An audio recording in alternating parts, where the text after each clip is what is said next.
ბოლო რამდენიმე დღის განმავლობაში მსოფლიო ინტერნეტ სივრცე მასშტაბური ჰაკერული თავდასხმების სამიზნე გახდა. კიბერშეტევა 150 ქვეყანაზე განხორციელდა, შედეგად 200,000 ადამიანი და ორგანიზაცია დაზარალდა. არსებული მონაცემებით ვირუსმა საქართველოში შემოაღწია.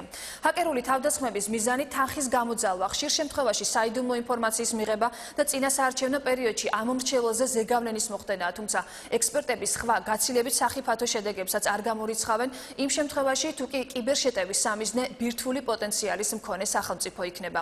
დადგა თუ არა ინტერნეტ სივრცე სერიოზული საფრთხის წინაშე და არსებობს თუ არა ვირუსთან გამკლავების შესაძლებლობები. ბიზნესის და ტექნოლოგიების უნივერსიტეტის რექტორი მიხეილ ბატიაშვილი მოგვაწვდის ინფორმაციას ამის შესახებ, მისგან მოვისმენთ ასევე რეკომენდაციებს, როგორ შეიძლება დავიცვათ ჩვენი კომპიუტერები ვირუსებისგან. დილამშვიდობის ბატონ მიხეილ. მოგესალმებით. ჰაკერული თავდასხმების არაერთი მაგალითი შეგვიძლია მოვიყვანოთ. პრეზიდენტების, მსხვილი კორპორაციების, ასევე საიდუმლო სამსახურების სერვერები ყოველთვის იყო კიბერშეტევების სამიზნე, თუმცა ბოლო პერიოდში ამან საკმაოდ მასშტაბური ხასიათი მიიღო და სწორედ ამიტომ გაჩნდა შეკითხვა, რამდენად სავალალო შედეგებამდე შეიძლება ამან მიგვიყვანოს. ბატონ მიხეილ, არის თუ არა იმის საფრთხე, რომ ინტერნეტ სივრცე გახდეს უმართავი? ფაქტიურად ბოლო 3 დღის განმავლობაში ჩვენ რასაც თვალს ვადევნებდით, განხორციელდა იმდენად მასშტაბური შეტევა, რომელმაც ფაქტიურად 150-ზე მეტი ქვეყანა მოიცვა. ასეთი მასშტაბის ერთდროულად განხორციელების შეტევა ფაქტიურად აქამდე არ დაფიქსირებულა. 200,000-ზე მეტი კომპიუტერი იყო დაავადებული და ძალიან ბევრ სფეროს მოიცავდა და რაც ყველაზე მნიშვნელოვანია, ისეთ სახიფათო სფეროებში ეხო, აი მაგალითად რო ვახსენოთ, დიდი ბრიტანეთის ჯანდაცვის სისტემის 20% ფაქტიურად პარალიზებული იყო გარკვეული პერიოდის განმავლობაში. გერმანიაში ფიქსირდებოდა სარკინიგზო გადაადგილებისას პრობლემები და საკმაოდ დიდი იყო მასშტაბი იგივე საბანკო სფეროში, იგივე საგანმანათლებლო სფეროში და ასე შემდეგ. ანუ ეს იყო პირველი მასიური შეტევა, რომელიც როგორც თქვით, საკმაოდ დიდი ზიანი მიაყენა მთელ მსოფლიოს, რომლის მასშტაბები ჯერჯერობით დათვლილი არ არის, მაგრამ როგორც ვარაუდობენ, ეს იყო მხოლოდ ესე როგორ ვთქვათ, პირველი ნაბიჯი, რომელიც შესაძლებელია როგორც ნებისმიერ დღეს, ნებისმიერ პერიოდში კიდევ მრავალჯერ განმეორდეს. ბატონ მიხეილ, თქვენ რას უკავშირებთ ასეთ მასშტაბურ თავდასხმას? იცით, ეგ საკმაოდ რთულია ამის თქმა, იგივე ბოლო ვერსიები რაც არსებობდა, გუში მაგალითად ვრცელდებოდა ინფორმაცია, რომ შესაძლებელია უფრო დიდი ვარაუდით, რომ ეს განხორციელდა ჩრდილოეთ კორეიდან, რომელიც ისე დაემთხვა რაღაც სამხედრო აქტივობებსაც. ამის რაღაც გარკვეული მტკიცებულებებიც გუში გამოქვეყნდა, რომელიც საუბარი იყო იგივე რამდენიმე თვის წინ ასევე განხორციელებულ არა ამხელა მასშტაბის, მაგრამ ძალიან დიდ კომპანიებზე, რომელიც რამდენიმე თვის წინ იგივე კომპანია Sony უზარმაზარი ზარალი მიიღო ჩრდილოეთ კორეიდან განხორციელებული ეს ვირუსების. ანუ დღეს რო ვთქვათ, ფაქტიურად გლობალური სამყარო გარდა სხვა საფრთხეებისა გაჩნდა კიდევ ერთი მნიშვნელოვანი საფრთხე, რომელიც უკავშირდება ინტერნეტ სივრცეს რეალურად, რომელიც ასე რომ ვთქვათ, ასევე ძალიან მნიშვნელოვან რისკებს შეიცავს, ისეთივე რისკებს, როგორც სხვა ნებისმიერი თავდასხმები, რომელიც შესაძლებელია ესეთი კრიმინალური, ვთქვათ, ჯგუფებისგან განხორციელდეს. დიახ, რა შეიძლება დაუპირისპირონ სახელმწიფოებმა ასეთ ვირუსს? ერთ-ერთი მნიშვნელოვანი გზა პრობლემასთან გასამკლავებლად შეიძლება იყვნენ კარგი სპეციალისტები, რომლებიც სათანადოდ შეძლებენ კომპიუტერების დაცვას. თუმცა ჰაკერები ჩვენ ვიცით, რომ ქმნიან ახალ ვირუსებს და ამ რეალობაში თქვენ როგორ წარმოგიდგენიათ სრული უსაფრთხოების გარანტია? იგივე როგორც ბოლო შეტევამ გვაჩვენა, შესაძლებელია თავისთავად საკმაოდ ეფექტურადაც ამასთან ბრძოლა. რაც თავარია, უნდა არსებობდეს როგორც ამის ტექნიკური შესაძლებლობები, ასევე ადამიანური რესურსები, რომელსაც შეუძლიათ ამის განხორციელება. იგივე ჩვენ რამდენიმე თვის წინ გავხსენთ ჩვენ უნივერსიტეტში softline-ის დახმარებით სწორედ კიბერუსაფრთხოების ლაბორატორია.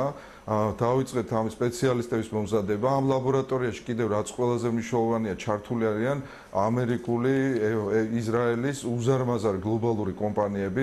იგივე პირველი შეტევები, რომელიც დავაფიქსირეთ ჩვენ, ანუ ფაქტიურად მთელ მონიტორინგს ვახორციელებდით, ანუ ხედავდით მთელ მსოფლიოში რა ხდებოდა, იგივე პირველი შემთხვევები, რომელიც საქართველოში დაფიქსირდა, კონკრეტულად რომელ ქალაქებში.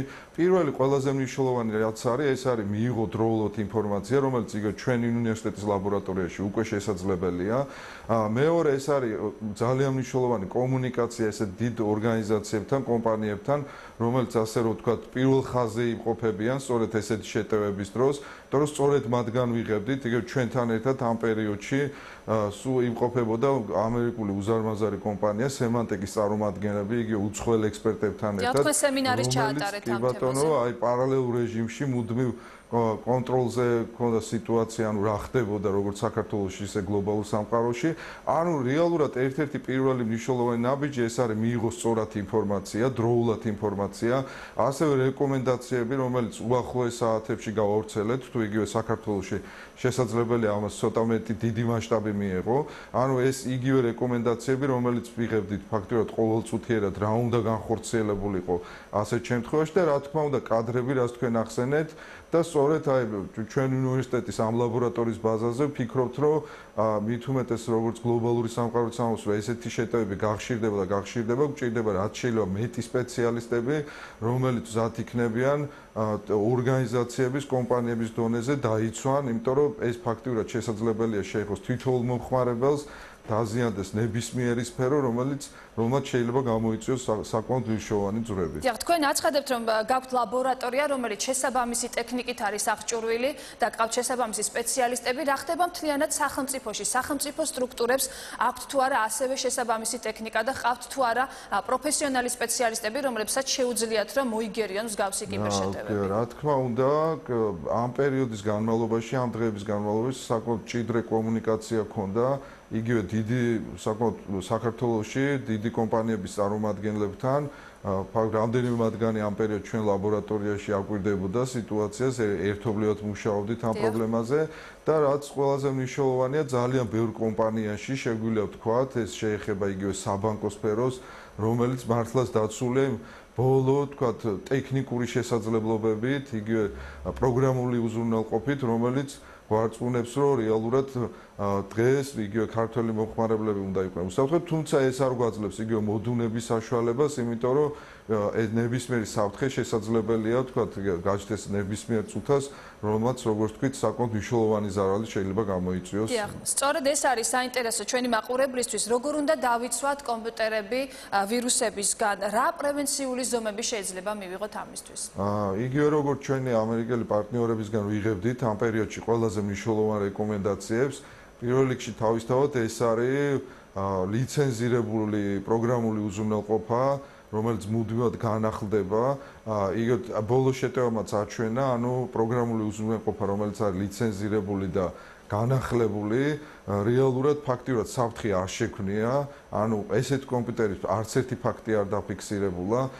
კიდევ არსებობს მარტივი, თქვათ, იგივე ფაილების შენახვის, რაღაც გარკვეულ სარეზერვო კოპიების შექმნის, ანუ მარტივი წესები, რომელიც შესაძლებელია თავისთავად ნებისმიერმა მომხმარებელმა დაიცვას, მაგრამ ჩვენი მხრიდან შეგვიძლია ვთქვათ, რომ ამ პერიოდში რაც ყველაზე მნიშვნელოვანი იყო, ძალიან მოკლე დროში, იგივე ჩვენი უნივერსიტეტის მასშტაბითაც შევძელით ის, რომ ფაქტიურად მონიტორინგი აგვეხორციელებინა მთელი პროცესის, კომუნიკაცია გქონოდა ესეთ გლობალურ კომპანიებთან და იგივე ჩვენი უნივერსიტეტის მაგალითზე შეგვიძლია გითხრათ, რომ რა თქმა უნდა ძალიან ცუდი ფაქტია, როდესაც ესეთი ვირუსების გავრცელება ფიქსირდება, მაგრამ იგივე საქართველოში შესაძლებელია თავისთავად, რომ რაც შეიძლება დროზე მოხდეს პრევენცია და რაც შეიძლება მეტი მომხმარებელი იქნას გაფრთხილებული. ამიტომ თავისთავად არც ერთი ქვეყანა არ არის ამისგან დაზღვეული, მათ შორის საქართველო, მაგრამ თავარია ასეთ შემთხვევაში, რომ ვიმოქმედოთ სწრაფად, კოორდინირებულად და თავისთავად ესეთი პრობლემები ყოველთვის გადაწყვეტამდია. დიახ,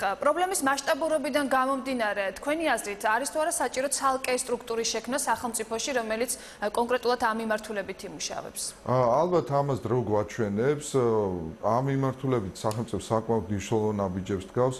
იგივე საკმაოდ მნიშვნელოვანია ის თანამშრომლობა, რომელიც სხვა სახელმწიფოების, იგივე ჩვენი მეგობარი ქვეყნების დახმარებით ხორციელდება საქართველოში და ალბათ გარკვეული პერიოდი აჩვენებს თუ როგორი ფორმით ჯობია, თქვათ ამის განხორციელება, მაგრამ იგივე ჩვენი მხრიდანაც შეგვიძლია ვთქვათ, რომ თუ ამაში ესეთი ნებისმიერი ორგანიზაცია ან კომპეტენტური მხარე შეიტანს თავის წვლილს, თავისთავად რაც უფრო მეტი ესეთი დაცულობის წერტილები გაჩნდება, მით უფრო შეგვიძლია ვთქვათ, რომ საქართველოში ეს ყველაფერი დაცული იქნება და ნებისმიერი ესეთი საფრთხის შემთხვევაში შესაძლებელია უფრო კოორდინირებულად და მაქსიმალურად სწრაფად ავირიდოთ რისკები. დიახ, კიდევ ერთ საკითხზე მინდა ბატონ მიხეილ გავამახვილო ყურადღება. ბოლო დღეებში ჩვენ ვიცით, რომ ჰაკერული თავდასხმების მიზანი იყო თანხის გამოძალვა, ერთ-ერთი მიზანი ინტერნეტ მომხმარებლებისგან, რომელთა კომპიუტერშიც ვირუსმა შეაღწია, ბიტკოინების გადარიცხვას მოითხოვდნენ და რამდენიმე მათგანმა შეასრულა კიდეც ეს მოთხოვნა, რადგან ჰაკერები კომპიუტერში არსებული ინფორმაციის განადგურებით იმუქრებოდნენ.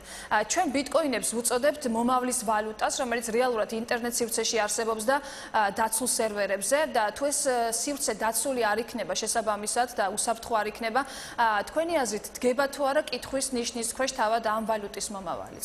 ესე ალბათ ძალიან რთულია თქვა, იმიტომ რომ ესეთი თქვა კრიმინალური დაჯგუფებისგან შესაძლებელია ნებისმიერი თქვა ფულადი ერთეულის მოთხოვნა. დღეს შეიძლება მოითხოვონ ეს ვირტუალური ვალუტები და ხვალ რაღაც ნებისმიერი ქვეყნის რაღაც შვეიცარიულ ფრანკები ან ნებისმიერი ესეთი ვალუტა, რომელიც თავისთავად არნიშნავს იმას, რომ თქვა ეს კრიმინალური დაჯგუფება რომ რაღაც თქვა ეს გამოძალვის მიზნით რაღაც გარკვეული ვალუტის მოთხოვნას აყენებს, რომ რაღაცა ემუქრება ამ ვალუტას ნებისმიერს. აქ ყოველ შემთხვევაში ერთ-ერთი მნიშვნელოვანი რაც ნებისმიერი ქვეყნის წარმომადგენლის მხრიდან უნდა განხორციელდეს და ამ პერიოდშიც ვაკვირდებოდით, რომ ეს იყო ძალოვანი სტრუქტურების მხრიდან, იგივე სახელმწიფოს, იგივე ევროკავშირის წარმომადგენლების განცხადებათ, რომ არ ვითანამშრომლოთ ესეთ კრიმინალურ დაჯგუფებებთან, არ წავიდეთ მათთან შეთანხმებებზე, იმიტომ რომ ეს შეიძლება გახდეს კიდევ უფრო მეტი мотиваცია თქვა ხვალინდელი, ზეგინდელი ასეთი თანხების გამოძალვის, თუმცა სამწუხაროდ შეგვიძლია ვთქვათ, რომ არც თუ ისე დიდი, სადღაც ბოლო მონაცემით რაც ფიქსირდება, მაინც მოახერხეს $50,000-ზე მეტი თანხების ამ შეტევით გამოძალვა, მაგრამ რაც ყველაზე მნიშვნელოვანი იყო, ძალიან სწრაფად მოქმედებდნენ სახელმწიფოები, რომლებიც აფრთხილებდნენ მომხმარებლებს, რომ თავი შევეკავებინათ, თქვა ესეთი მუქარებისგან, იმიტომ რომ ერთია რომ არ შეიძლება თავისთავად ესეთ ძალებთან თანამშრომლობა და მეორე არავინ დაზღვეული არ არის, თუნდაც ამ ფულადი ტრანზაქციის განხორციელების შემდეგ, რომ ვიღაცა გამბლოკავდა მათ კომპიუტერს და ისე შეძლებდნენ მუშაობას რეალურად. ამიტომ პირველ რიგში ყველა ძირითადი ძალისხმევა რაც არის, წარმართველი ეს არის რაც შეიძლება მეტი კადრი გაჩნდეს იგივე საქართველოში, იმიტომ რომ გარწმუნებთ ამას ლაპარაკობს ნებისმიერი ქვეყანა, ნებისმიერი დიდი ორგანიზაცია, რომ ესეთი რისკები მხოლოდ გაიზრდება, ანუ მისი კლება სამწუხაროდ არ მოხდება. ამაში როგორც ვთქვით, არაფერი ისეთი არ არის განსაკუთრებული, მთავარია კონდეს პრევენციის ზონები და ყავდეს რაც შეიძლება მეტი კადრი, რომელიც ადგილზე შეძლებენ, ეს იქნება სახელმწიფო ორგანიზაციებში, ეს იქნება კერძო კომპანიებში, რომელიც ადგილზე შეძლებენ საკუთარი ორგანიზაციების დაცვას. ძალიან დიდი მადლობა ბატონ მიხეილ გადაცემაში მონაწილეობისთვის, თქვენი რეკომენდაციებისთვის. ბიზნესის და ტექნოლოგიების უნივერსიტეტის რექტორი მიხეილ ბატიაშვილი იყო დილის მოამბის სტუმარი.